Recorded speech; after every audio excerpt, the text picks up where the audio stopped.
What's up YouTube? This is a Pokemon Wi-Fi battle for my Tourny. This is between DewgongLikesPie and 328munchy. Okay, this is DewgongLikesPie's video. He's given me permission to upload, and I'm just going to give a narrative feel to it because just a bit better than music. Anyway, so he's starting with his Flygon. I'm guessing it's Choice Scarf with a U-turn there. But Tyranitar does hit him pretty hard with the Pursuit, if I think it was. And in comes the Metagross. Okay, so tries to finish it off with a Bullet Punch, very, very close there. And Tyranitar does hit very, very hard with Earthquake.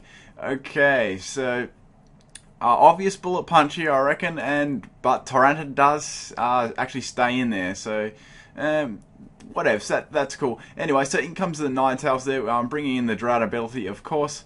Metagross is obviously going to have to switch, and in comes the Rotom Oven. Okay, so Calm Mind on the switch. This could be a little bit deadly, but Rotom Oven actually, well, he resists a lot of Ninetales moves. Okay, so Solar Beam isn't going to do absolutely anything to Rotom. Thunderbolt does get a nice Parahax there, so that's really good for Rotom there. So another Thunderbolt, so one more will take it out. And Flamethrower does hit very, very hard considering it's not very effective. So I'm guessing not a lot of that many special defense EVs. Anyway, so he does go down to the Rotom, and in comes Hitmonlee. He goes for the Fake Out. I don't think that's going to do very much, which it doesn't. So it's probably best to switch out the Hitmonlee now. Okay, so in comes the Volcarona. The Rotom goes to go for the Pain Split, which is a good move on his part, getting some more health back and weakening that Volcarona. Okay, so Volcarona does go for the Quiver Dance there.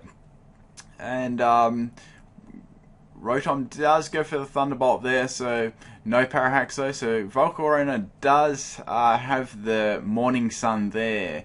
Okay, so goes for the Overheat. This is going to do a shitload, and it just quite doesn't actually KO it, so he's probably going to be best to switch out there because he does have the Morning Sun. Okay, so in comes the Feraligatr, so I'm guessing Aqua Jet Waterfall, definitely for sure, something along those lines.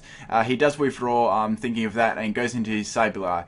Sableye is quite a defensive, bulky Pokemon, so that's not going to do a lot. Okay, so he does go for the Taunt there, and that does stop Feraligatr's Dragon Dancing in its tracks, so no real point keeping that in, and going back into Rotom Oven. So he predicts the Will-O-Wisp, and that does absorb it and does nothing. Okay, so he throws up the Substitute just to see what will happen. Will-O-Wisp does get blocked there by the Substitute, but I guess it was worth a try. It doesn't really matter. It didn't really matter that happened. Okay, so I'm not really sure what Sableye is trying to actually achieve here, because he can't really do a lot to Rotom. So I'm guessing it would have something like Seismic Toss or something like that. Okay, so Rotom is once again a very good counter for Sableye. Okay, so Rotom Heat, that is. Okay. He withdraws his Sableye, and in comes the Hitmonlee again.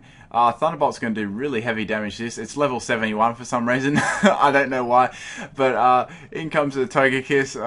Maybe he forgot to level that up.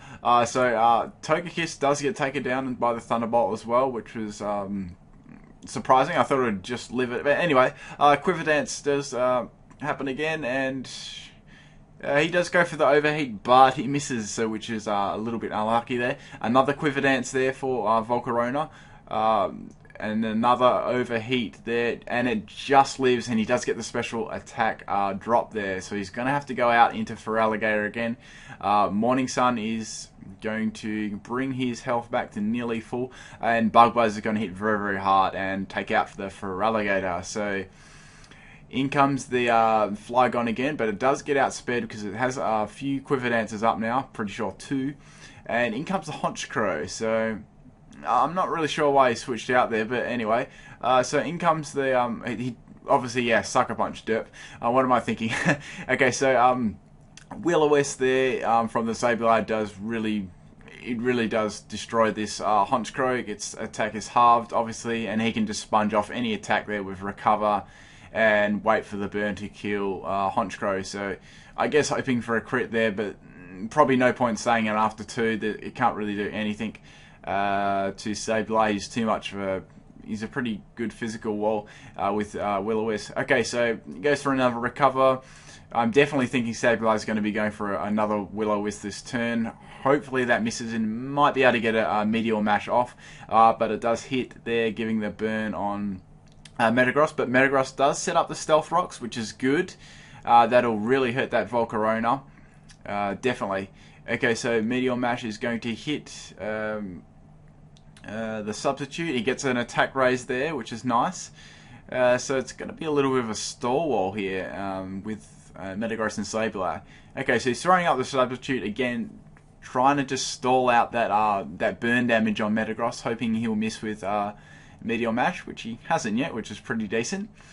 And that burn is slowly working its way down, so and throws up another Substitute, and Meteor Mash does hit again. So, oh, that was another attack raise there. Nice. So 2 attack raises there. So I'm guessing this will be his final Substitute before he has he's actually vulnerable to do a recover.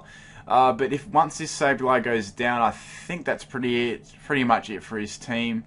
Rotom can come in and actually finish off that Volcarona and the Sableye.